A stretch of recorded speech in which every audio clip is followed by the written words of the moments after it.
Welcome back to the program, everybody. Today I'm joined by the one and only Canadian badass. Michael Dufort joins me today from Canada. Michael, welcome back to the program, sir. It's always a pleasure to have the opportunity to speak with you.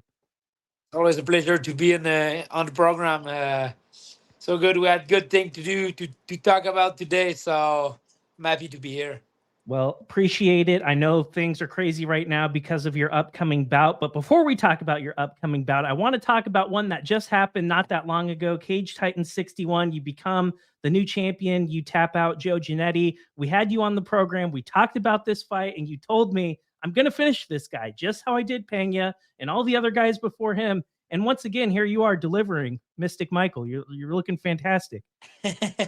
Yeah, for sure. It's probably the highlight of my career right now. It's Cage Titan. It's such a nice promotion. Everybody that works with the promotion are great people. Like super nice to talk with. Um, it's honestly an honor to be the Cage Titans their the last champion they had at 55. Um, but man, now the next chapter for me is just a nicer experience, and I can't be more happy about like how my journey is going right now. Well, Giannetti is a fantastic fighter. You made fighting a formidable opponent look very easy, and I know that's definitely not the case. I know how talented he is. I know how good he is. You get a belt, you bring it back home, and I follow you on social media. I see all the pictures. I see all the people that are posing with the belt. Like, what was that opportunity? What was that moment like for you to be able to bring that belt home and have it with your family and have it with your gym and your supporters? Like, how special was that? It's so special. Like it's stupid, but that belt brings so many smile. The, like kids in the street, like they see that they're like amazed, and they just taking a picture, just touching the belt. It's something special for them. So like it's fun for me. It's fun for my family. It's fun for everybody I know, but even the people I don't know, it's fun for them because they're like, oh wow, that's pretty cool. But especially like uh kids, like people under 20. Like I gave a seminar recently, and people were amazed. Were like, oh wow, that's cool. And that is cool to see people smile because of like that little thing that it's just a belt but makes people smile. So that's very nice. And I wanted to say that I was happy too about Janet just like fight right after the fight, and he fucking got a crazy good knockout. Like you said, like he's not an easy test. I make it look easy, but he's a tough guy. He's never been finished, and ah man, I'm the first man that finished this guy, and after that he came back stronger and knock a good opponent out like with a scissors kick, something like that. This guy's good, but He's very talented, and what you accomplished is really special. And Mike, just after everything, you're back home for a while. That fight happened back in September, and there was kind of an unknown period, right? Because we didn't really know what was next, and you didn't take any damage. And I know you're a type of guy that doesn't like to wait around. You're a guy that likes to be really active, and you like fighting. And what were the past few months, fall, winter, was it stressful to you not knowing when you were going to fight again or for what promotion you were going to even fight again? yeah, it sucks because like the PFL wasn't before like March. UFC was like, thinking about maybe contender, but it's in July, something like that. Um, I was thinking about defending my belt. That was like my third option in my head, and finally, honestly, I couldn't be more proud to be called by the PFL. And yeah, that was stressful. That was hard. That was long, man. It's such a hard sport. It's so difficult. Like even if you know you know how good you are, you know your skills, you know you deserve like to fight in those bigger promotion. Like sometimes the call never happens. So it's hard. I have friends that are pros, and they're pretty good. I know how good they are, but I know they know, everybody know except like the people that should know it. So that's very a hard sport. And I was saying that to a friend earlier today. Like the best skills you can have in life is fucking perseverance. Like you gotta always work, and most of the time, life is well done, and good things happen to people that don't stop. There's been a lot of changes in the PFL over the past year or so. Now we have the Bellator fighters, they're merging with PFL. So we're seeing some names from the Bellator roster. They're going to be competing alongside you in the 2024 PFL regular season. You're about to fight one for your very first fight. Do you think the pool has gotten deeper and the competition is way more stiff now compared to what it was like a year or two ago, even? Yeah, I really think it's the best competition we have in the PFL right now.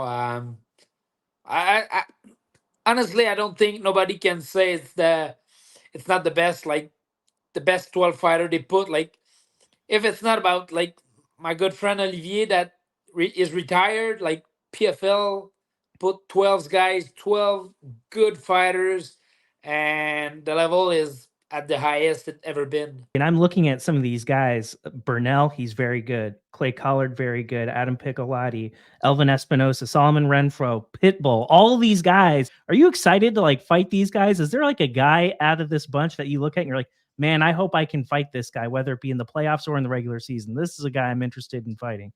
I will be honest with you. I haven't even checked who's in the rooster, but I know it's good. Like people tell me, "Oh, this guy's pretty good. This guy's pretty good," but like it's not my job to like look at these guys. Like my job is to look at Matt Burnell's, analyze this guy, like know how I can beat this guy, like see it in my soup, see it every day, like how to beat this guy, and then I'll check the next guy, and then the next guy. But I don't care about the 10 other guys. I just care about me and Matt Burnell's right now. So I know there's big name in the tournament, and I know too that Matt Burnell's is a tough guy. He's going up. He's coming up. He's coming up to 55. He was 45 before. Um, I will welcome him with all the weight I have, all my all my 155 pound, and I'll show him how big we are in this division.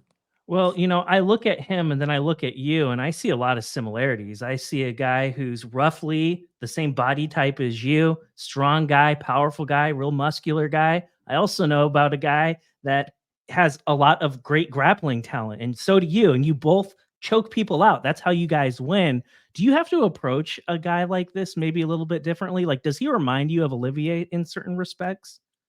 At some point, I was comparing him to a bit me. Like he is not afraid to go forward. He's not afraid to exchange. He's not afraid to go to the ground. He's a tough guy. He's afraid of nothing. And yeah, the way we approach this guy, we work pretty much from the Japanese necktie he's doing. We work it a lot, like, and we know all the transition he can go from that. So, man, we're just ready for the best opponent I can have in front of me that April 12th, and I'll finish him, man. I can tell you. You're not exactly famous for it, but you've knocked guys out in the past. I've seen you do that too. Do you think you have a striking advantage over this guy? I think he will be surprised. I think he might be surprised because, like, in my last two fights, in my last three fights, we haven't seen like me striking because I didn't need it. Like Giorgianetti and Luis Pena, I did the same thing to both guys, like just blitz, take down, finish. And the fight before, the guy was Wilson Verla was a super high level striker. He's now like killing everybody in KSW, and like I would be stupid to try to exchange with a guy that is a high level striker, but I'm a high level grappler, but I can exchange with someone that is not like I'm not afraid of exchanging with anyone, but Matt Burnell, I'm ready. I'm ready to give him some. Well, we're definitely looking forward to you competing, sir, on April 12th. Who's going to be in your corner on fight night? My coach Richard Ho, and I have another a friend of mine, a training partner, that he is going to come in Vegas with us, and he's going to be the guy that I do all the techniques, all the striking, all the everything. He's going to be my punching bag, but he's a good friend of mine, and I'm so happy to have him too.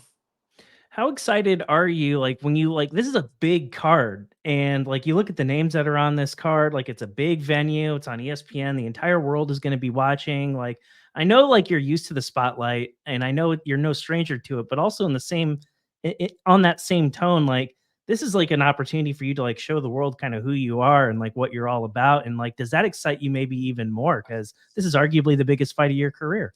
Yeah, for sure it is. There's no doubt about this. And the fun thing about this is April 13th, there's UFC 300, and so many fighters will be like in will be to both event. So it's time to show like the world of MMA how good I am, and I will show him. Well, sir, I really appreciate your time. Before I let you go, I want to give you an opportunity. If there's anyone that you would like to thank or any sponsors you need to talk about, let's do it. Man, there's so many people that uh help me. Like in PFL, we only have two sponsors, and I'm going to have the wipes to clean my body after trainings, and 5 Star, that is a very good, very important sponsor from Quebec. And man, thanks to everyone, like everyone, One Bone brand, Iron Legacy, like everyone that helps a lot. Like it's simple, like every little thing help a lot in Canada. It's I think it's harder than in the states to find sponsor, so everything's welcome. Well, ladies and gentlemen, make sure you tune in ESPN April 12th. Michael Dufort and a bunch of other amazing fighters are going to be competing. You are not going to want to miss it. Mike, I appreciate your time. I look forward to having you back later on in the season, sir. Thank you, sir. Anytime, like call me for the next fight, the next after, and I'll always say yes. Let's go.